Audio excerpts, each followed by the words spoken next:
भरवाई हो सुनो हीरो से कम लागत है ना हो।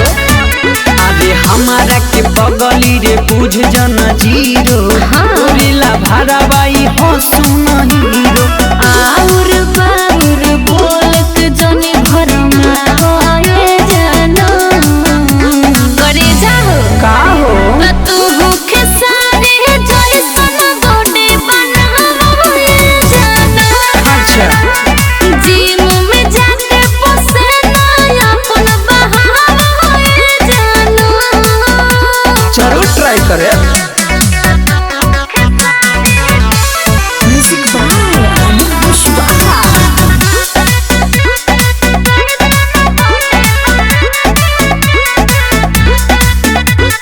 पेट काटने कोलल तोहर बढ़ गइल दाई।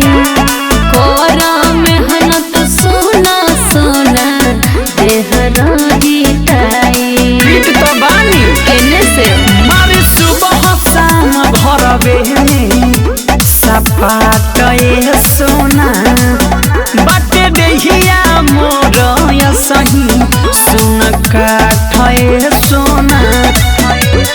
सुतल से रावा के अपन जगावे जाना। सोना हो त तू होखे सारे जैसन बॉडी बनावे जाना। जिम में जाके पसेना अपन बहावे जाना। ओके डाली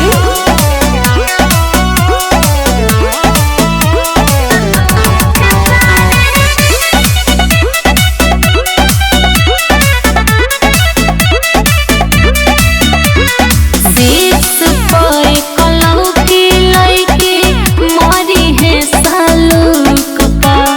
डलबा जब फोटो पर का सुन फेसबुक पा।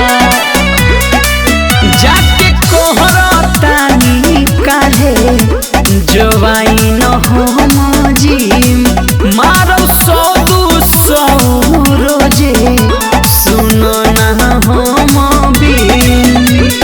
बर्गर पिज्जा आगे से तब हटावे जाना।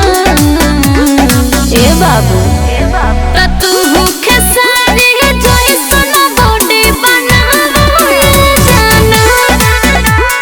जिम में जाके पसेना अपन बहावे जाना। समझ गई काले जातन ठीक बा।